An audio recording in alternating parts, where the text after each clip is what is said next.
Okay, well, once again, it is October the 7th, 2021. This is MELS 601. Some people are still coming in the door, so we'll give them a chance to get settled and we'll get started. Somebody asked me if I had a good week, and I said, yes, praise God, I'm still standing and breathing. So any day that I can stand up on my own and breathe on my own and have minimal pain is a great day in Joe Bullis's life. So thanks for asking. I appreciate that. I'm glad you all decided to join me. I know things are a little bit busy now, and some people had some other obligations they had to attend to, but that's the great thing of recording these sessions. You can watch them on your own time schedule if you can't be here, and I certainly understand that. Before we go into any new stuff, I just want to double check with everybody. And see if there's any questions that you have concerning ABSL 1 through 4, task 1 through 4, or any feedback that I may have given you in any of those tasks. If there's something that you think you have a question on that might benefit the group, then yeah, chime in and let me know. But any questions on ABSL task 1 through 5, we're going to talk about ABSL 1 through 4. We're going to talk about ABSL 5 tonight and the reflections. And we're going to go into task stream. So this is something you've been waiting for. So all your prayers are being answered. When you said, Lord, dear God, please tell me about task stream. Please send a messenger and let me know about task stream. God has answered your prayers. That is amazing. Y'all are so kind. You smile even when you don't feel like it. You laugh at my dumb jokes, just like my kids. That's how I get their allowance. They knew if they laughed at my dumb jokes through the week, and come Friday, they get an allowance. So I appreciate that. And I appreciate your consideration and your tolerance with my craziness. So what questions do you have about ABSL task 1 through 4, or any feedback I've given you? I don't have a question, but I did just want to say like a big thank you to you and to the other professors for being so flexible and understanding with the fact that we are all working professionals and human error happens. And that has been a real godsend with working through this project. So I appreciate it. Thank you. Well, Kaylee, that was very kind of you to say that. Thank you. I'm going to blush now. Let me hide. I want you to see the red in my face because that is really, and thanks for everything. I appreciate that. And you know what, all joking aside, man, we get it. You know, we get it. I'm not like you guys. I'm not in the classroom every day, but you know, I'm still working in education every day. And I go out and visit schools and visit my CTE teachers and my EL teachers and the principals, and I know how hard you guys are working. Nobody knows it better than you do, and I really appreciate that. And yeah, we understand, and that's a great thing about Dr. Church. He's still in education. Dr. Todd, she's a former superintendent, but she is still connected strong in Yadkin County, and they know. And I tell you what, I had some really good professors that extended me a lot of grace when I was going through my master's and doctorate program, because I was coaching 3 sports. I had 3 kids from my master's program. Well, of course, I didn't have them. My wife had them. But we had 3 kids from master's program through the doctoral program. And my professors were always really considerate and thoughtful. So you are welcome.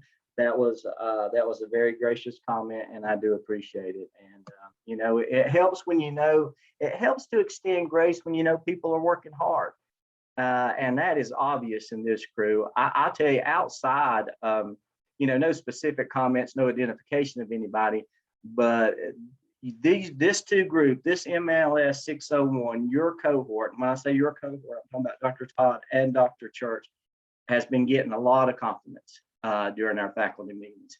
So Dr. Todd and Dr. Church both have been bragging on you, and I have as well, because this is a really good cohort. Now you're going to say, come on, you say that to all the cohorts. I'm going to say, no, I don't. And then you say, yeah, you say you do that. You say that to all the cohorts, that you don't say that to all the cohorts. So, but I may say it to some cohorts, but I mean it with you guys. I mean, I really mean it with you guys. But no, in all sincerity, this is a good group, and it is very obvious you're working hard. You're good to get back to reply. You're good to respond to emails. if there's very little work that needs to be done on the first revision on anything. So I'm really impressed with this group. I'm sure your principals or the schools that you work at feel very fortunate to have you all, because it's obvious this is a high quality group here from top to bottom, from right to left. Any questions about 1 through 4, just to make sure? Dr. Todd, I have a question. I did receive your email, and so I'm wondering, did I put it in the wrong spot? So could you show me again where the complete one is supposed to be turned in? Because I know I thought I turned in 1 and 2. I know I'm finishing up to put in 3 for the final evaluation. So I just want to make sure that I put it in the correct place, and if not, where I need to re-upload it to. Yeah, Tiffany, thank you so much for bringing that up. And that's why I sent those emails out. And it happens every semester. We've got you, upload here, upload here, upload here for revision, upload here for a grade, send it to your course instructor, send it to your clinical coach. And it happens every semester until you kind of get used to the program. And I probably wouldn't worry about it so much, but I have to collect a grade. And that's how I justify the university of passing you through the clinical experience. So I need to have a paper trail, if you will, of reviewing the paper, but also collecting a grade on the paper. So I can do that real quick, and it is confusion, and it's nothing that can't be, recovered very easily once we kind of get going. Let me share my screen. I've already pulled up, let's see, did I pull up my Blackboard? Yeah, I did. So you have your course shell, and actually that's up here with Dr. Todd or Dr. Church. I'm gonna get into that, but I have to collect a grade too. So just uploading it into the task for review and me giving you feedback is not where I collect my grade.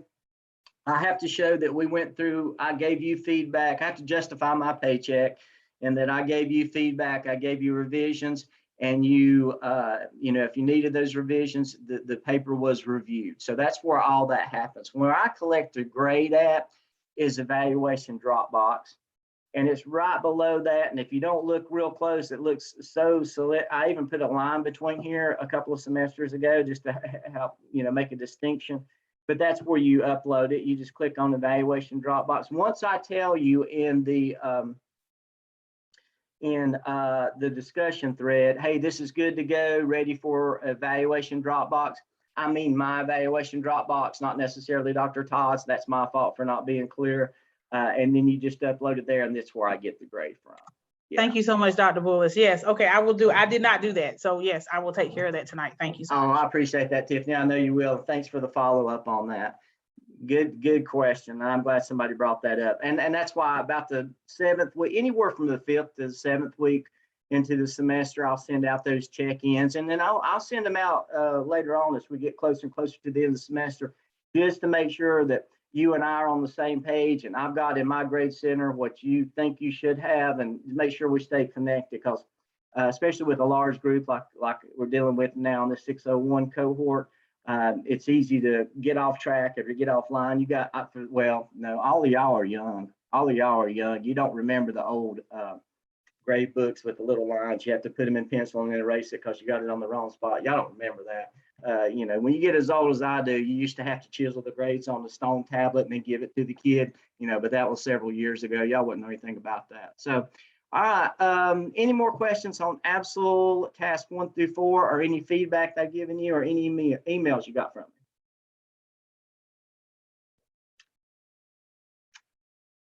All right. Good job. Okay, so let's move into, if it's okay with you guys, let's talk about Absol task 5, because that's going to lead us into a task string. So, and I'm reading from the scale handbook, or showing the scale handbook right now, the 2021-2022 edition.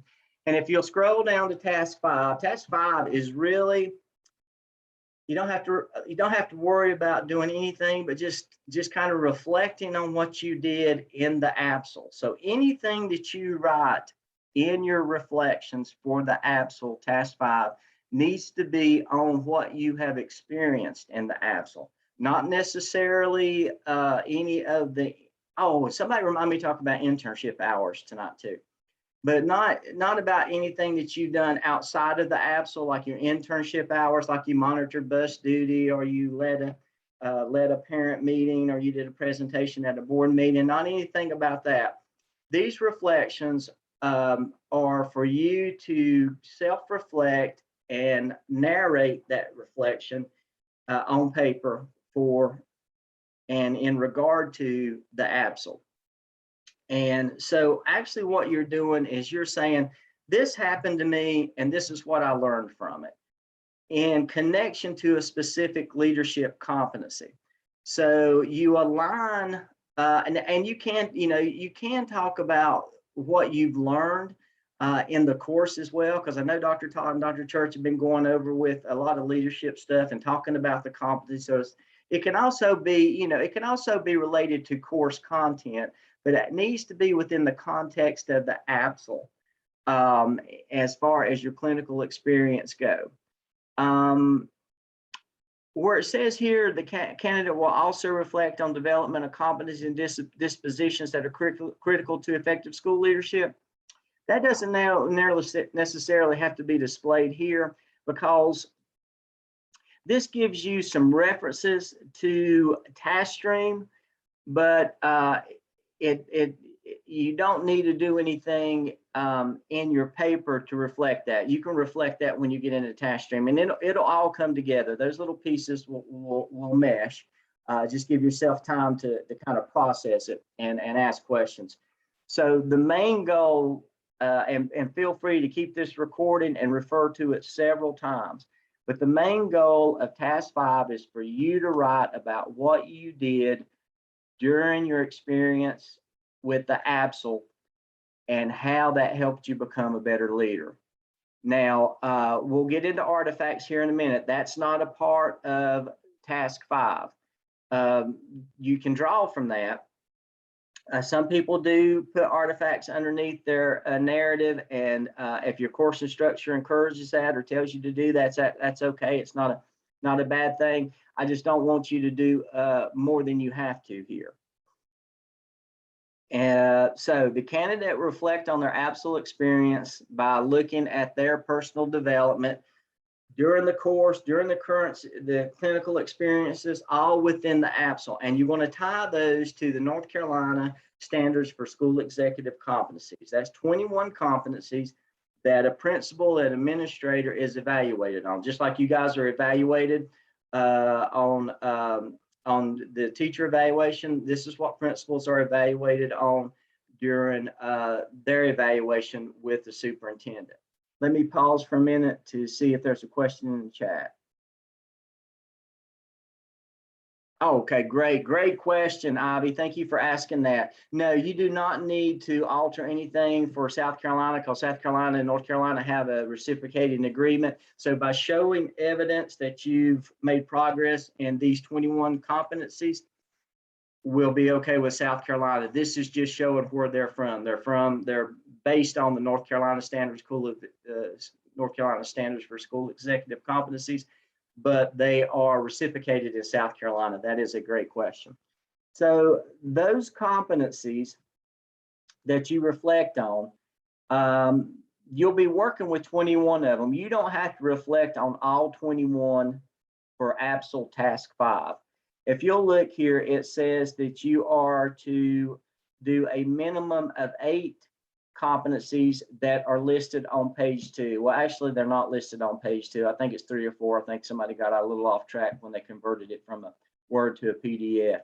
But these are the 8 competencies that you have to reflect on. So we'll scroll up and get close to page 2 while not on page 2 and show you those competencies. Whoops. Okay, actually that's page 3. They are on page 4. These are the 8 competencies that you are required to reflect on right here. And this is in your scale handbook.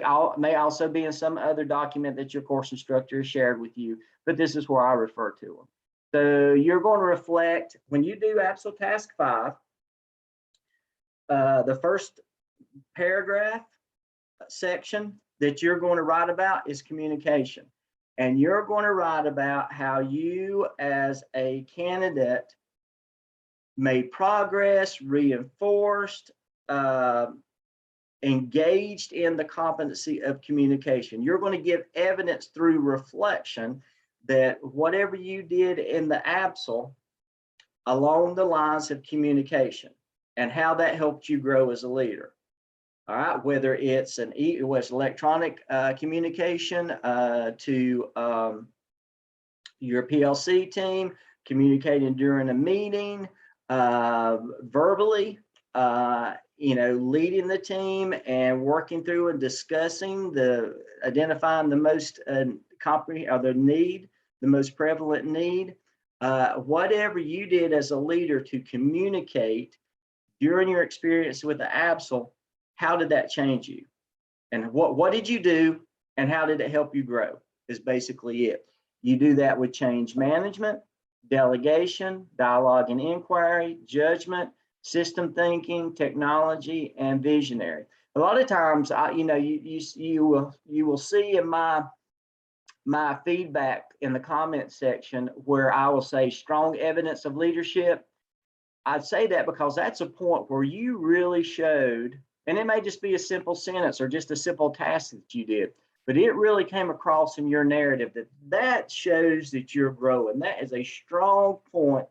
Whatever you did there, that is good evidence of leadership. And so in doing that, it kind of helps you. Now, in which one of these competencies is that it's related to, well, that's for you to decide.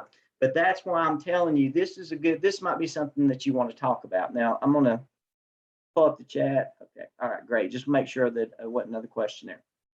So you have to reflect. So it'll be like 8 mini paragraphs in ABSL Task 5, each paragraph dealing with each of these competencies. Any questions so far on how they relate in your experience as you've been going through the ABSL? Any questions on that so far? Because a little bit more that we need to talk about. You don't have to upload artifacts unless your course instructor has told you to do so. I don't require it in your task 5 for the ABSL.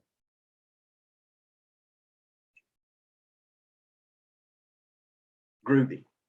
All right, so when I say there's a little bit more, this is a good example why I always tell my candidates to read the description, read the instruction, and read all the prompts, and then read the rubric.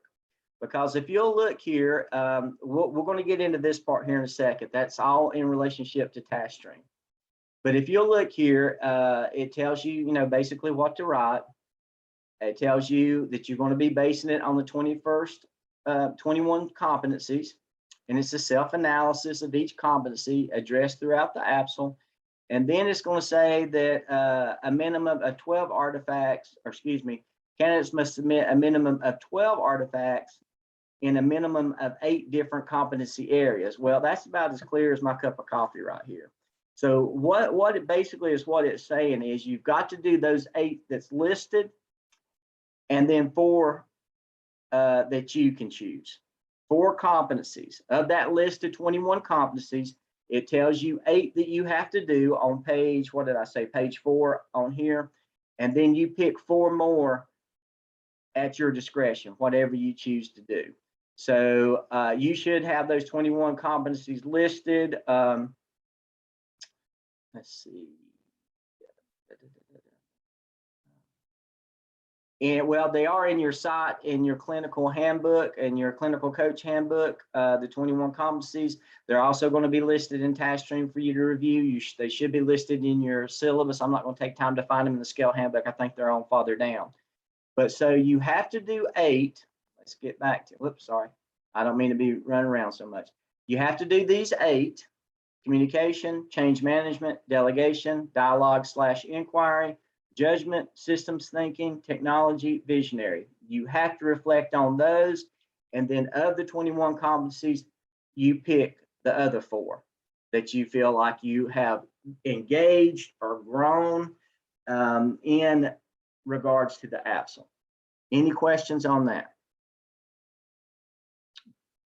Because now you scroll down to the rubric. Hey, Dr. Bullis, Sure. Do we write about the other 4 or just provide artifacts for the other 4? Great, great, great. Let me ask you this. Have you been given any direction on this by your course instructor? No. Okay, great. You do write a reflection. You do write it. It's not an artifact. You do write a reflection. I just wanted to find out, just kind of do a little bit of check there about what you've been told. I'm going to give you some specific details on what you're going to do with those artifacts in just a second. So that's a great question. You write on all 12, the 8 that you're designated to write about, and then the 4 that you pick as an option. All right, so great question. This is going to help everybody by asking those type of questions. Thank you for doing that.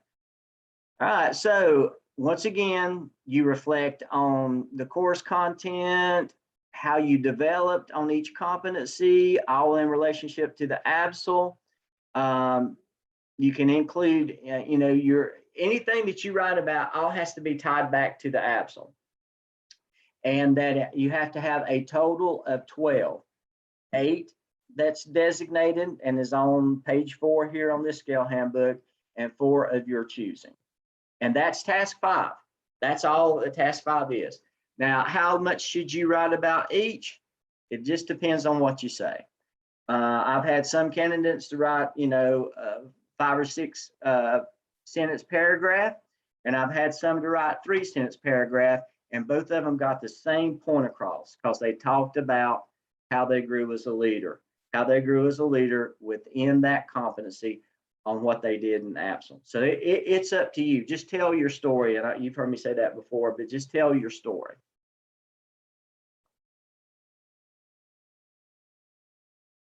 I'm moving back up because now you'll see something else here in the scale handbook, and it refers to task stream competency folio to support the evidence narrative.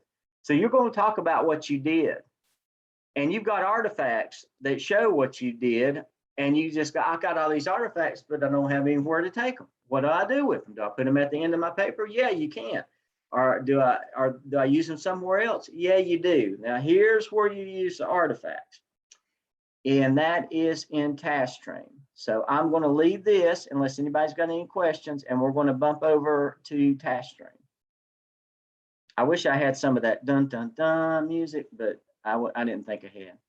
All right, so has everybody got their task stream account, and can you log into task stream? If you can't, let me know. Okay, great.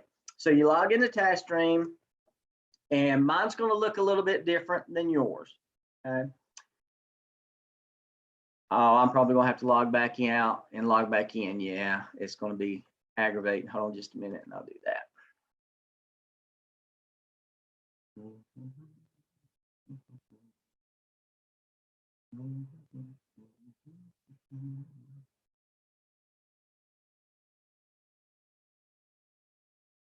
Okay, first of all, this person is somebody that you need to know, not personally, but just need to know how to contact them and when to contact them.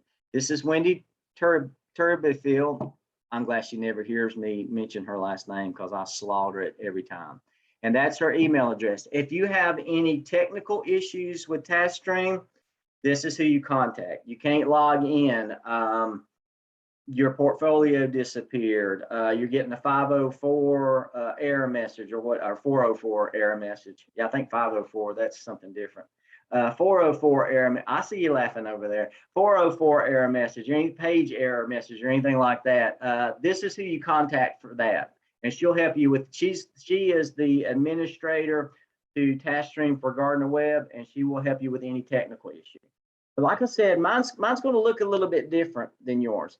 What I'm going to go to first is called the direct response folio. And listen, it can get real confusing. I'm going to spout all this out to you, then I'm going to come back and clarify.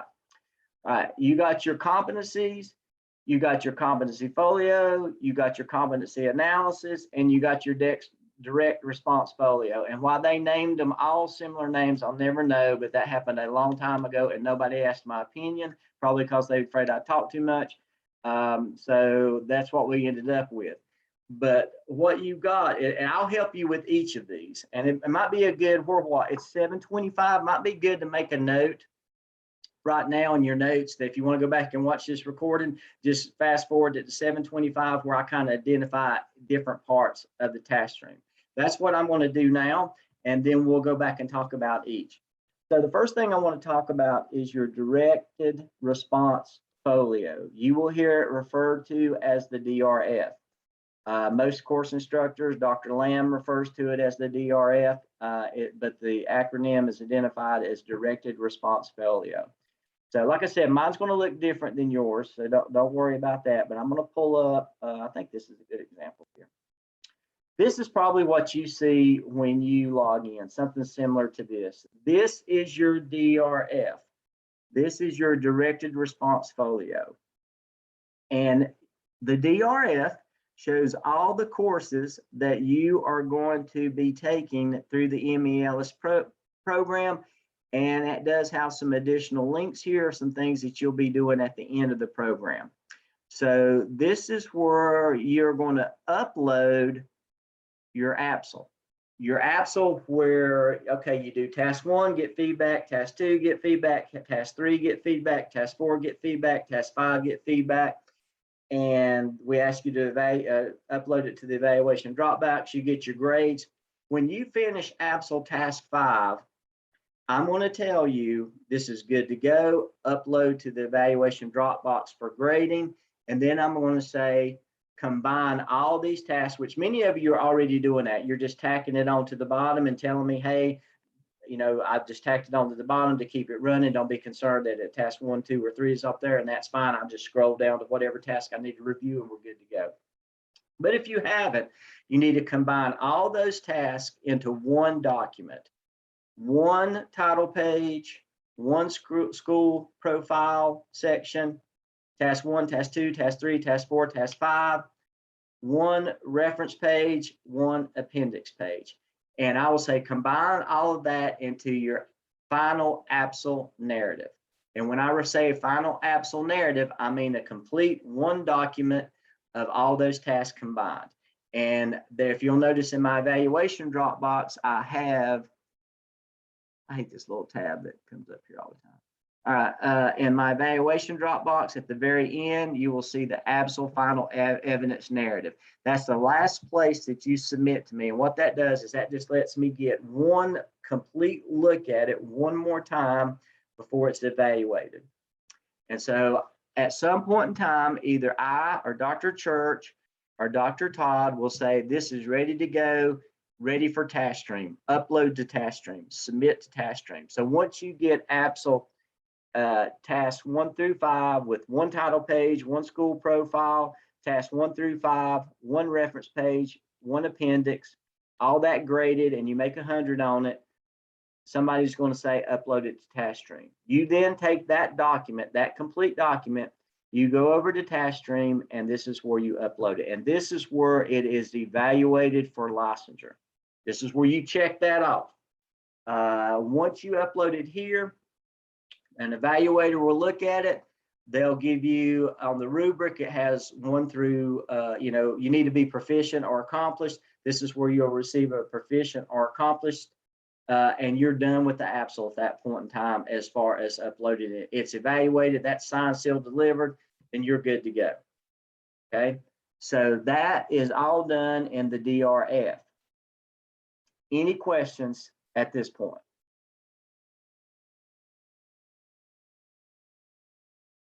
All right, also in the DRF, you're going to see the links to 2 other things, a competency analysis and a School of Ed disposition. Competency analysis is a self-assessment on how you're doing on the 21 competencies thus far. You've talked about them in the APSL. You've got artifacts about them, and I'll show you where those go in a minute. But you want to assess yourself, do an assessment. You kind of the narrative in task 5 is kind of like I think of it as that's where you show proficiency in the competencies that are selected. the competency analysis is where you show growth throughout the program, because you don't have to do it every course, but if you'll notice at 60, you do it at 601, and then you do it at 605, another competency analysis, and the goal is to show growth in those competencies. So, and listen, these take 10 minutes to fill out. The competency analysis is a self-assessment that can be done really quickly, but you need to do it towards the end of the semester, especially after you've done the APSL, because you can't really reflect on those competencies and give yourself an assessment until you've gone through the APSL and did your narrative on everything. So you click on the competency analysis. The directions are here. It tells you, if you look right here, it tells you to complete this form. And this is what it looks like. And these are all the 21 competencies listed here. And you just grade yourself on these. And it gives details about each, but have I met that or have I not met it? And they're in different order here because they're grouped differently, but these are the same competencies that we referred to in the past. There's communication, there's conflict management, dialogue and inquiry is right there. And you just grade yourself. Have I met them or have I not met them? Now, the only thing, you just get this checked off if you complete it. Nobody gives you a grade. The not met and the met have no value, no point value. But what this is causing you to do is just assess yourself at this point in time. Have I met this competency at this point? And it's okay if you put not met. It's okay if you don't feel like you're there yet. And you want to, you may go through the program. At the end of the program, you'll do this again. And then the goal is that you show met on all of these. But, be frank about this. If you didn't meet it and you don't feel like you're there, then put not met. You will not be penalized for that. It's just to cause you to self-assess yourself. And you can only really do that after you did those reflections and wrote about it and processed that. Does not take long to do at all. Any questions on that? All right, it's going to ask me, let's see if I can back out of here. Usually asks me, yeah, if I cancel it. Yeah, it's going to ask me if I want to do it later. No, good, it didn't. Okay, great. All right, so you have, I'm going to review. This is the DRF. This is where, once you finish your APSL, this is where you upload it here. After you do that, you complete the competency analysis, and that's where just a self-assessment on those 21 competencies. Says met or not met, and then you can oh, there's one thing I forgot. This is an older version. In your competency analysis that you see, there might be a box for comment, and if you want to make any comment, you can copy and paste your reflections over into the competency analysis, because that's what you're assessing yourself on. So mine, they didn't used to ask for comments, but I think they do now. In the version, like I said, this is spring 2019. So in fall 2021 version that you got, in the competency analysis, there might be a box for comments. You can just copy and paste your task 5 reflection. Now I'm saying this at 7:33, so make a note of it. If you want to go back and watch the recording, you can copy and paste your task, if I ever get it out, task 5 reflection, your narrative that you wrote, you can copy and paste it into your competency analysis in the DRF if there's a comment box for it. The other thing that you will do for 601 in your DRF, your directed response folio, is the School of Ed Disposition. And that's this, how are you dispositionally equipped for leadership? It's another self-assessment. And this one does have comment boxes, but I think in the new version, they don't. And you do the same thing. Now, it's not on the 21st competencies. These are the dispositions of leadership. And so you go and you reflect on, not reflect, but you assess yourself on learning development, learning differences, learning environment, and so forth. And here it's not a met or a not met. It's, do you feel like you're unsatisfactory at this point, that you need improvement, that you meet the expectations of this disposition, or you exceed the expectations? And whatever you feel like, put it down. And if you want to write, if there is a comment section and you want to write something there, feel free to do so. It's not required, it's optional. but it's there if you want it. But this is another self-assessment, not on 21 leadership competencies, but on the dispositions of leadership. Okay, any questions on that? All right, so in the directed response folio, your DRF for 601, you're going to upload the ABSL for evaluation. You're going to complete the competency analysis self-assessment using the information from your task 5 reflections. And you're going to complete the School of Ed Disposition assessment. Now I'm going to take a breather here and see if I need to repeat anything or review anything, or anybody needs me to clarify any note that you might have wrote down.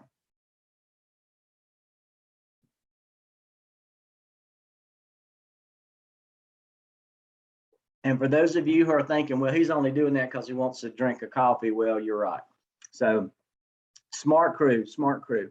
All right, so if you'll notice the School of Ed dispositions, you're going to do 3 times. You're going to do this again in 603 and again in 605. And that's another way that you can show that you show evidence of growing as a leader. That's how Gardner-Webb collects that data. Once again, all of this in TaskStream is to justify your licensure. Everything you're doing, think of it this way, everything you're doing in the Blackboard shell, your course instructor shell, and my clinical internship shell, that's justifying the university giving you the diploma and giving you the master's degree, and you graduate. That's how they justify that. Everything you do in TaskStream is justifying to North Carolina Department of Public Instruction or South Carolina Department of Public Instruction or any other state that you may be, justifying to them that you are able to be licensed, justifies your licensure for a school administrator. So TaskStream is what DPI looks at. Any Department of Public Instruction, any state that you may come from, this is what they audit to show that we are justified in giving you the licensure, whether it's North Carolina or another state. So Blackboard is for Gardner-Webb to give you a diploma and give you the master's degree. TaskStream is for you to get the license. So, and of course they're connected. All right, so this was your directed response folio. It has all of the courses in here, but you only worry about 601 right now. And this is where you upload your ABSL. You do this self-assessment and you do this self-assessment. You never, in the direct response portfolio, these are 2 things that you don't want to do. You don't want, no, one thing, I'm sorry, because there's not an option here. They took it off. You do not want to request comments. You never have to request comments in the DRF. So no, do not request comments in the DRF. There is something else that you don't do, but we'll talk about that later on.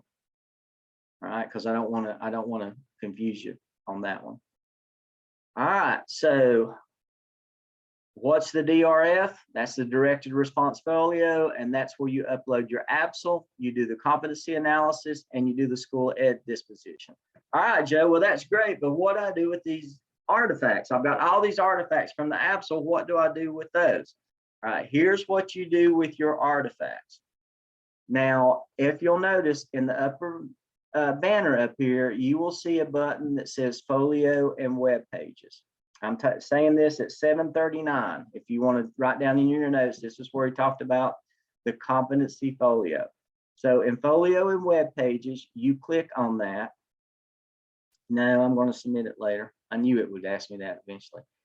And you are going to create a Competency Folio. Has anybody done that yet? Okay, groovy. All right. What you do is you go to Create New. You click on Create New, and you give it a title. You can. Let me tell you this. This is a web page that you are building for yourself.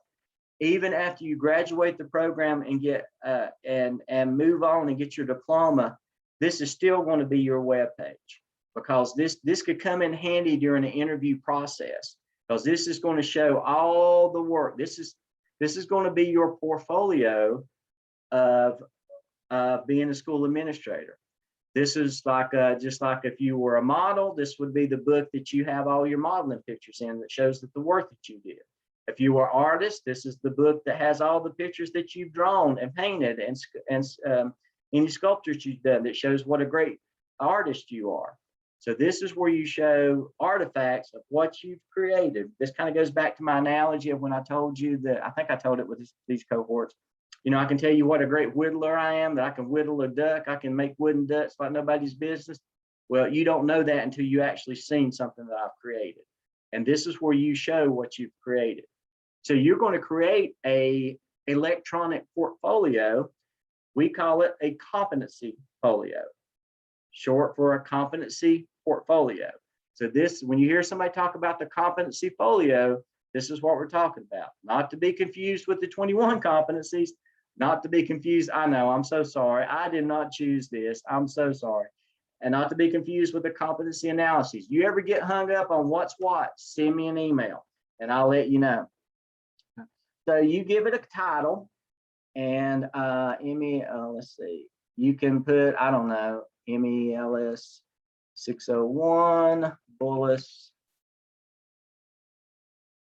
Competency Folio, and you create new. So once you click on that, it gives you a title, and you need to click on custom templates where it says select template category. Click on custom templates, and then it's going to give you a drop down. Let me move your frame, Zoom frames over so I can see. Okay, it's going to give you a drop down. You drop down, and here it is, competencies for 21st century leaders. Now this is all in the recording, and it's 7:42 p.m. right now. So you click create new, give yourself a title, click create, this populates, and you're going to click on custom templates. And then when this drop down menu appears, you can drop down to 21st century competencies for 21st century leaders.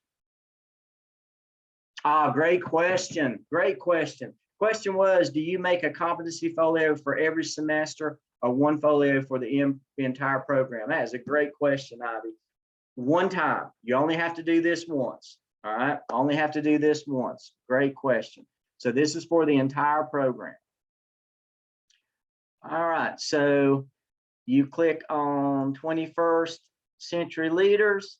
You click on that. You click on continue. And then it's going to get the stuff that I don't really care about, but it may be important to you. And this is the frou-frou stuff. You know, what kind of background do you want? What kind of color do you want? What kind of theme that you want? You know, do you want candy? Do you want architect? Do you want jewel? This stuff like it bogs me down, you know, but you may want to do this because this is going to be a professional electronic portfolio that you may want to share during the interview session.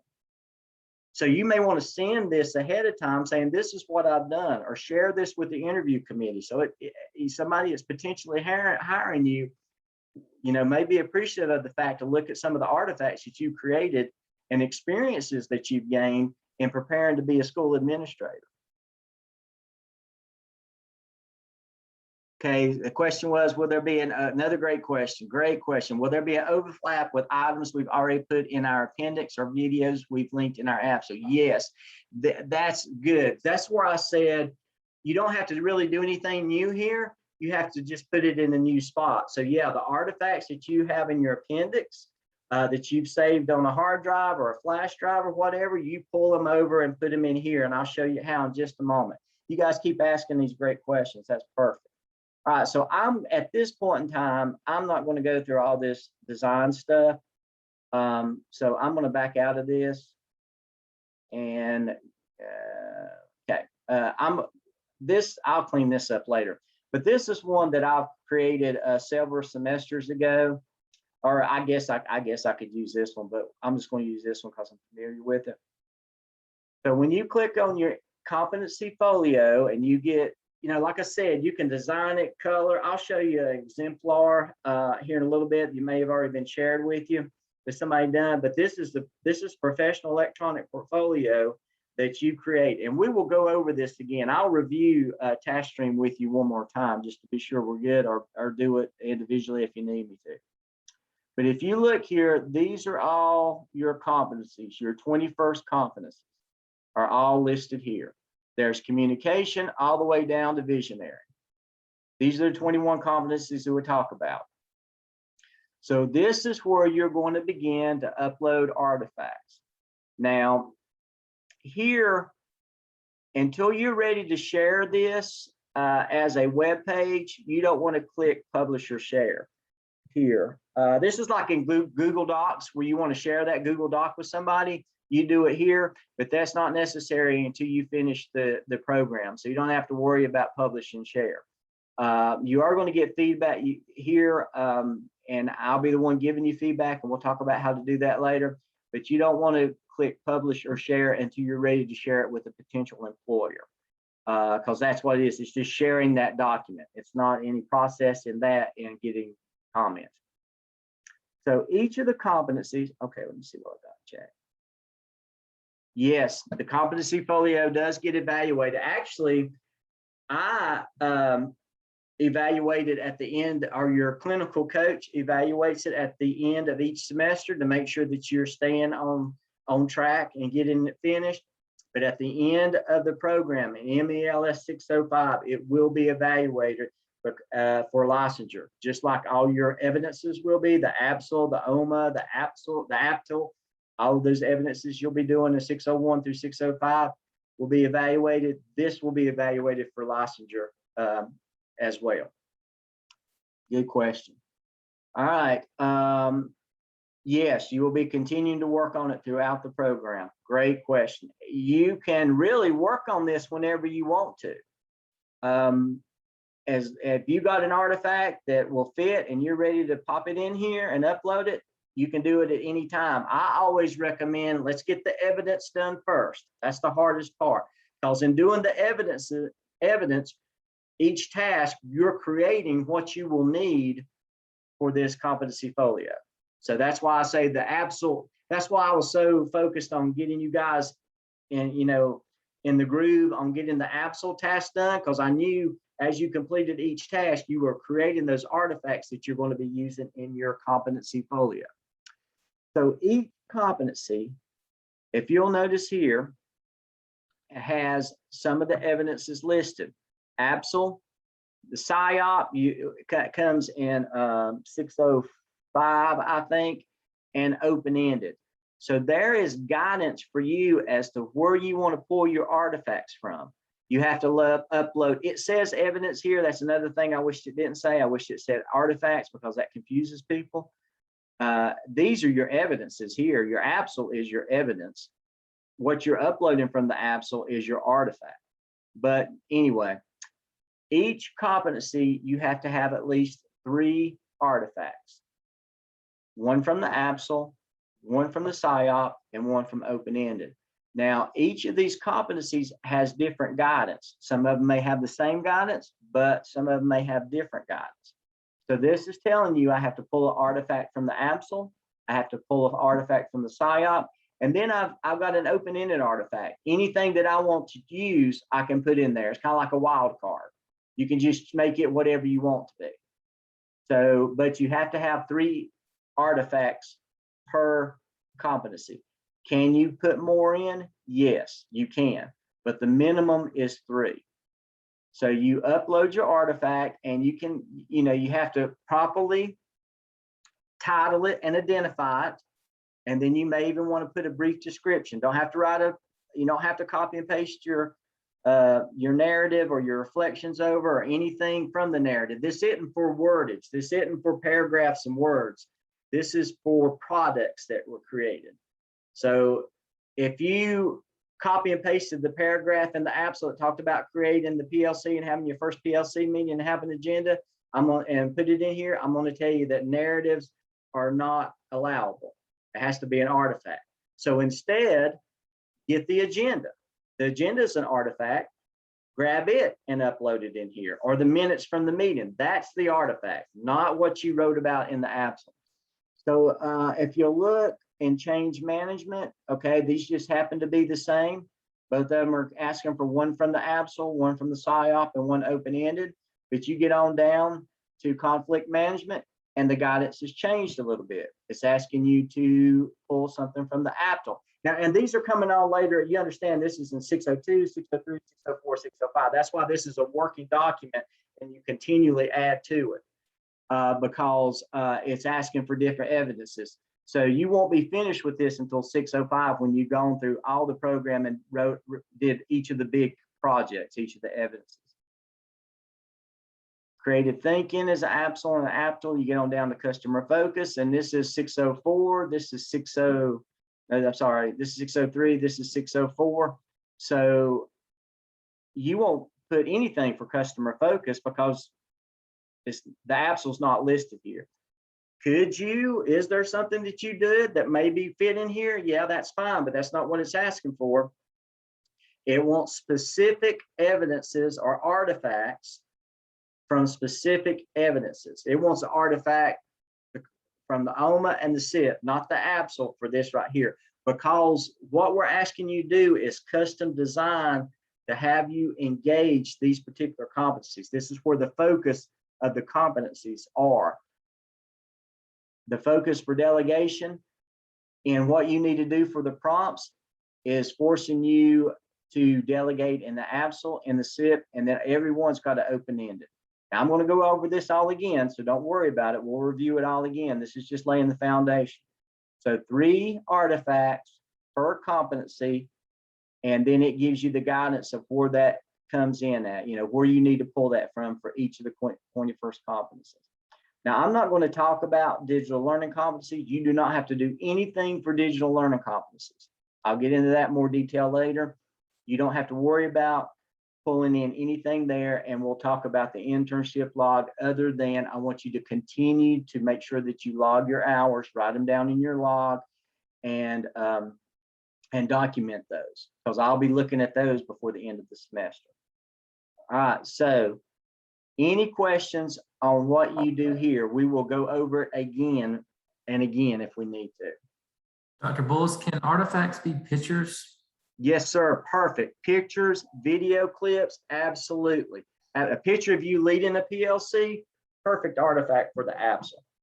Now, when you do, this allows you to be creative on how you upload, and like I said, also what it looks like. All that I ask is if you start uploading several artifacts and it's a picture of you in front of a group of people, I have no idea. Now it's fine. I know it's all from the APSL right now, but as you progress through the program, your clinical coach, hopefully it's me, but if it's not, your clinical coach, if it's just a picture of you standing in front of people, well, they don't know if that was from the APSL or the SIP or that's open-ended. So you need to title it accordingly, identify it accordingly when you upload it. And the way you save it, make sure that you save it to where it's easy to tell what it is. So what we've gone over, and I'm gonna go over one more thing. We're just about done. I appreciate your patience. Let me pop into the chat, and I'll be happy to answer questions. Okay, the question was, I feel like some things are hard to capture, like delegation. How can we go back and get that evidence if we didn't capture it in artifact form? Great question, great question. And that's why sometimes you may need to write a brief description of why you're submitting that artifact, okay? We all know that, many of you in creating your PLC and going in for your data collection, you told this person to do this, that person to do that, that person to do that. All right, is there an agenda where you talked about who would do what? Is there, and this again, there may be a video clip if you lead in the group, or if you send emails out asking people to do such and such, or to getting feedback on what they've done up to this point, that would be an artifact of delegation. Even if it is a picture of you in front of the PLC, then you can upload a picture, just tell what you were doing in the picture. If you ever get hung up on meeting a competency or finding an artifact on a competency, email me. I will help you with that. It's not hard, and we can work through that together. Now, oh, Carrie, you must be psychic, because I was just getting ready to talk about this. The question was, can you use the same artifact for different competencies? Yes, you can, but you can only use it. I think Dr. Lamb, and we're going to go over this in just a minute, but I think Dr. Lamb only allows you to use the same artifact 2 times. I've got it in my notes here, and we'll do it because he's changed up on that here last semester too. But you can only use, there's a limited number of times that you can use an artifact. I think you can only use 1 artifact 2 times. And there's no exception to that. Dr. Lamb reviews these too, and he'll ask you if you do that, he'll catch it. My PLC agenda have a follow-up section at the end. Sometimes it's broken down into individual. Yeah, perfect. Kaylee, thank you. Perfect evidence of delegation is in your agenda. If there's a follow-up section and it's broken down into what each individual member does, perfect artifact on delegation. Like I said, you got it. And we can find it. If you get hung up, just let me know and I will help you. Great example. All right, talk to each other. Hey, what did you put for delegation? What did you put for delegation? Yeah, utilize your network. All right, so in task stream, let me get back. We have the DRF, which is the Directed Response Folio. This is where you're going to upload the final version of your ABSL. You do not upload to task stream until somebody tells you to do. And for Dr. Church, I think he leaves that. I'm the gatekeeper of task stream. So I'll say upload to task stream. And at that point, you can put it into your Directed Response Folio or your DRF. I think Dr. Todd prefers to have one last look at it on her own too. And she will be the one to tell you. So I may say upload, if you're in Dr. Todd's class and I say ready for task stream, that doesn't mean for you to go ahead and upload it to task stream. That means it's ready for task stream. Just send it over to Dr. Todd and she'll let you know when to upload. But clarify that with your course instructor. That'd be a great question to ask the next class is how do they want you to submit it to task stream and at what point? But I will let you know when I tell you it's ready for task stream, that means there's no more feedback I can give you. It's either a 3 or a 4 based on what I'm seeing. If you ever put something in the Directed Response portfolio and you get something that's less than a 3, which is proficient, you need to contact your clinical coach. If it's me, contact me and your clinical coach will work with you. Now that's your clinical coach too, not the one that not the one that came in that visited you virtually, not your clinical coach 1. Your clinical coach 2, somebody like me who's helping you along through each evidences. If you ever get evaluated and it's less than a 3, contact your clinical coach 2 and they will tell you what to do. So the DRF, upload your final version of the ABSL, complete these 2 self-assessments. Your Competency Folio is your electronic portfolio and you click on Folio and web pages to access that after you create it. Remember, you have to create it.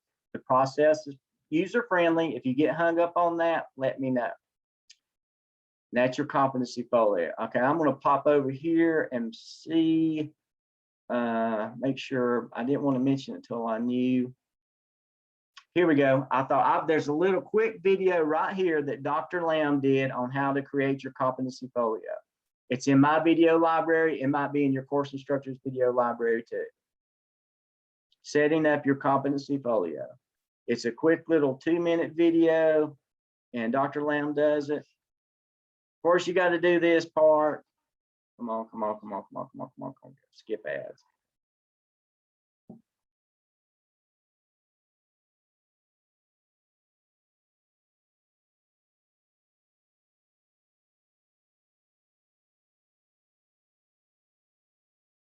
Okay, so that's in my video library. You can access there and he goes step by step, just what I showed you. Also, has anybody seen these Dale's notes on task stream? That's something that Dr. Lamb produced. Have any of you seen that? Okay, I will send it to you. Your course instructor may share it, but these are some tips and pointers on what I just talked to you about. Only evidence work ready for final evaluation is to be uploaded in your DRF. That's telling you, make sure you get the final version. Never request comments in your DRF. If you ever have something sent back from your evaluator, copy and immediately contact your clinical coach. We're going to go over this again. We're at 8 o'clock now, so I want to cut it off, but we'll go over it again. But here's some notes about some task stream. A lot of it's what I've gone over with you. The same artifact can only be used 2 times for different competencies, no exception. So it is 2 artifacts.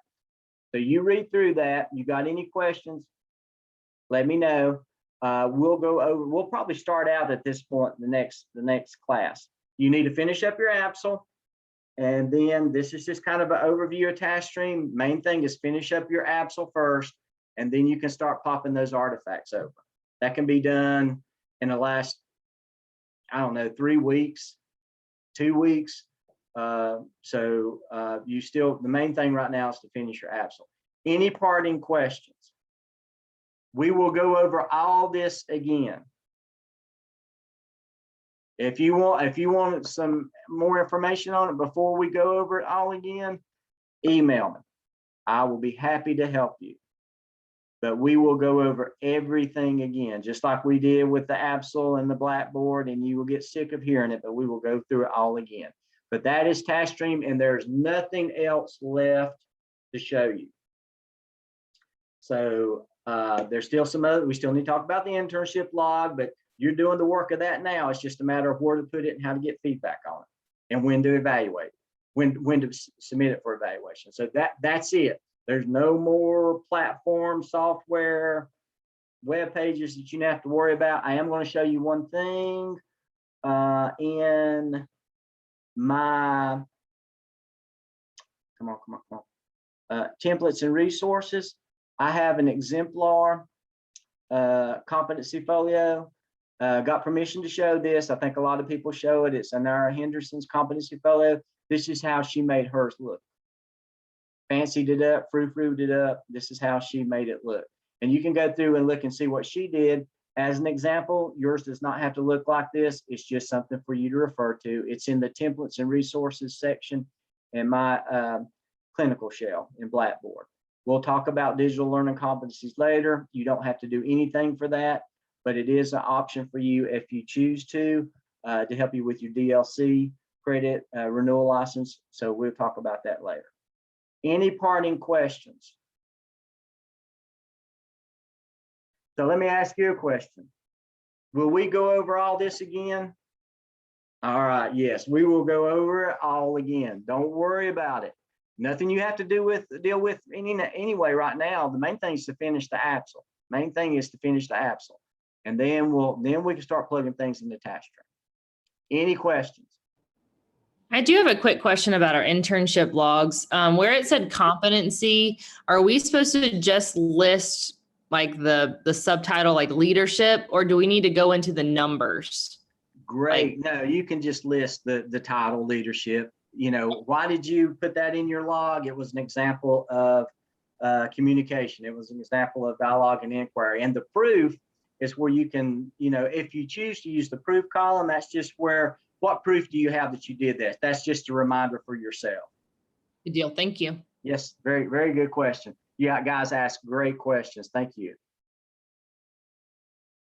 Anything else for the good of the cause? I'll be happy to stick around if anybody wants to talk about anything specific that relates to you.